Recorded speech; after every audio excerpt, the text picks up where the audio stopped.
কিন্তু একটি দেখেন যারা কিন্তু এখন পর্যন্ত যারা জুলাই সনদে যারা এখন পর্যন্ত সিগনেচারই করে নাই, তারা গণভোট নিয়ে তারা কি জুলাইয়ের উপর গণভোট, অথচ তারা জুলাইয়ের যেই জুলাই চার্টারে এখন তারা সিগনেচার করে নাই। তাদের চরিত্র তো পুরো একটা মুনাফিকি চরিত্র।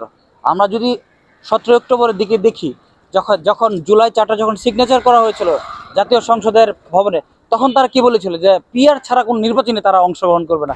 বাংলাদেশের নিপীড়িত জনগণ,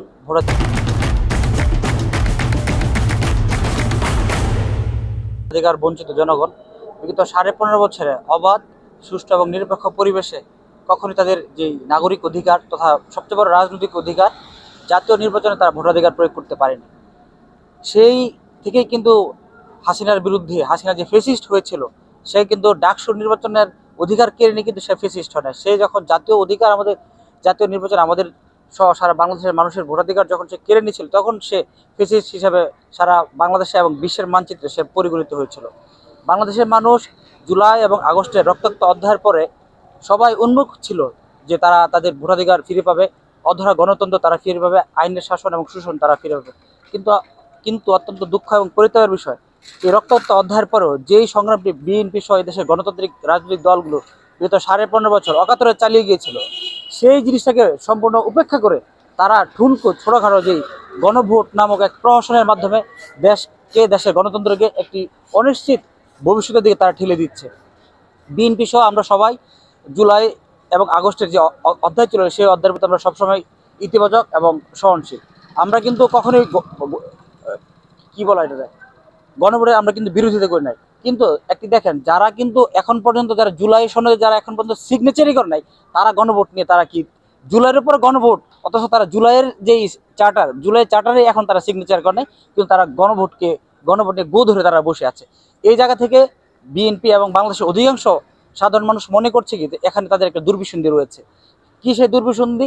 এই বাংলাদেশকে আবারও গণতান্ত্রিক যে অভিযাত্রা, সেই অভিযাত্রা থেকে অন্যদিকে ফিরিয়ে দেওয়ার যে অভিসন্ধি, এই অভিসন্ধি থেকে তারা জাতীয় নির্বাচনের আগে তারা গণভোট নামক প্রহসনের দিকে তারা আগাচ্ছে। সেই জন্য আমরা বাংলাদেশের জনগণ, বাংলাদেশের আপামর সাধারণ জনগণ, আমরা জাতীয় নির্বাচনের আগে কোনো অবস্থাতে আর কোনো আমরা নির্বাচন চাই না। আমরা আমাদের মানুষ হিসেবে বেঁচে থাকার পরেই সবচেয়ে বড় অধিকার সেটি হলো রাজনৈতিক অধিকার তথা ভোটাধিকার। আমরা আগে আমাদের জাতীয় সংসদে আমাদের প্রতিনিধিত্ব আমরা বাছাই করব। জাতীয় নির্বাচনে আমরা আমাদের অবাধ, নিরপেক্ষ এবং কোনো ধরনের বাধা বিপত্তি ছাড়া আমাদের ভোটাধিকার প্রয়োগ করার পরে তারপরে আমরা গণভোট সহ অন্য যত নির্বাচন রয়েছে একদম আমি মনে করি একদম সাংবাদিক সমিতি থেকে দূরে, একদম স্থানীয় সরকার নির্বাচন থেকে দূরে পরবর্তী যত সংসদ রয়েছে, যত জায়গায় গণতন্ত্র প্র্যাকটিস করা দরকার, অভ্যন্তরীণ গণতন্ত্রের পাশাপাশি প্রাতিষ্ঠানিক গণতন্ত্রের দিকে আমরা ফিরে যাব। তাদের চরিত্র তো পুরো একটা মুনাফিকি চরিত্র। আমরা যদি 17 অক্টোবরের দিকে দেখি, যখন জুলাই চার্টার যখন সিগনেচার করা হয়েছিল জাতীয় সংসদের ভবনে, তখন তারা কি বলেছিল যে পিআর ছাড়া কোনো নির্বাচনে তারা অংশগ্রহণ করবে না, পিআরের সিদ্ধান্ত ছাড়া তারা কোনো জুলাই চার্টার সিগনেচারই করবে না। কিন্তু আমরা কি দেখেছি, টোটাল জাতি কি দেখেছে, তারা কিন্তু ঠিকই ওখানে গিয়ে চেলা গিয়ে কিন্তু সিগনেচার করে দিয়ে আসছে। তারা এখন যে গণভোটের যেই ধুয়ো তুলছে, আমার মনে হয় তারা ভিতর অন্য তাদের ভিন্ন কোনো পরিকল্পনা রয়েছে। সেই পরিকল্পনা দেশবাসী যাতে না বুঝতে পারে, তাদের যে চরিত্র, মুনাফিকের চরিত্র তথা গুপ্ত চরিত্রকে ঢাকার জন্য তারা একটি ডামি কিংবা অন্য একটি ক্যামুফ্লেজ হিসাবে হয়তোবা গণভোটের ইস্যুকে সারা বাংলাদেশের মানুষের অস্থিমজ্জা এবং মগজে দেওয়ার চেষ্টা করছে। আমরা মনে করি যে আমাদের যে দুর্বিসন্ধি, এই দেশের জনগণ এটি কখনোই বরদাস্ত করবে না, মেনে নেবে না। জনগণের যে অভিপ্রায় তথা জাতীয় সংসদ নির্বাচন, সেটি সবার আগে হয় বাঞ্ছনীয় বলে আমরা মনে করি। এবং তারা আমাদের যেসব অভিযোগ দিচ্ছে, জনগণ কিন্তু এখন তাদের যে চরিত্র এর সম্বন্ধে শতভাগ কিন্তু অকিভাল। তারা এখন আর নতুন করে জনগণের চোখে ধুলা দিতে পারে বলে আমি বিশ্বাস করি না। আমরা তো 5ই আগস্ট 12টার সময় হয়তো শেখ হাসিনা পালিয়ে গিয়েছে, কিন্তু 5ই আগস্ট আমরা রাত্রি শেষ হওয়ার আগে কিন্তু আমাদের যে জাতীয় যে ঐক্য গড়ে উঠেছিল, আমরা কিন্তু তার মধ্যে কিন্তু ফাটল দেখতে পেয়েছি। আমি শুধু একটি কথা বলতে চাই, জুলাই আগস্টের রক্তাক্ত অধ্যায়ের মধ্য দিয়ে যে জাতীয় ঐক্য গড়ে উঠেছিল, সেই ঐক্যে যে ফাটল তৈরি করবে, ইতিহাসের আস্থা করবে, সেই ফাটলে সেই শক্তি, সেই দল, সে যেই পরিচয়ের অধিকারী হোক, সেই ফাটলে সে নিজেদেরকে নিমজ্জিত করবে। আর পাশাপাশি আমি একটা কথা বলতে চাই, তারা এখন আপনারা দেখেন ঢাকা শহরের বিভিন্ন অলিতে গলিতে তার খুব কাক ডাকা ভরে অনেকে রাত্রে তারা কিন্তু মিছিলের চেষ্টা করছে। কিছুদিন আমরা আমি একটা দেখেছি তাদের একটা মিছিলে অনেক শক্তিশালী বোমার তারা ব্যবহার করছে।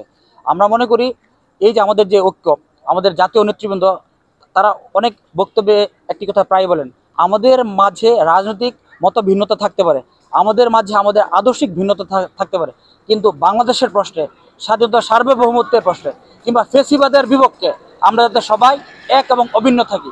আমিও মনে করেন সারা বাংলাদেশে যত রাজনৈতিক শক্তি রয়েছে তাদেরকে আমি উদাত্তভাবে আবারও আহ্বান জানাবো, একজন ছাত্র নেতা হিসেবে, ঢাকা বিশ্ববিদ্যালয়ের শিক্ষার্থী হিসেবে, আসুন আমরা আমাদের ছোটোখাটো যে মত পার্থক্যগুলো রয়েছে এগুলোকে আমরা ভুলে গিয়ে আমরা জাতীয় ঐক্য জোরদার করি এবং দেশকে গণতান্ত্রিক যে গণতান্ত্রিক ট্রেনে আমরা বাংলাদেশকে পরিচালিত করি, এবং বাংলাদেশের মাটিতে ফেসিবাদের যাতে কোনোদিন পুনর্জন্ম না ঘটে, ফেসিবাদের দোসর যারা রয়েছে তারা যাতে বাংলাদেশে তাদের যে ঘুম যাতে হারাম হয়ে যায়, এরকম একটি ইস্পাত কঠিন জাতীয় ঐক্য গড়ে তোলা এবং এটাকে অব্যাহতভাবে চর্চা করার আমি উদাত্তভাবে আহ্বান জানাবো সবার কাছে।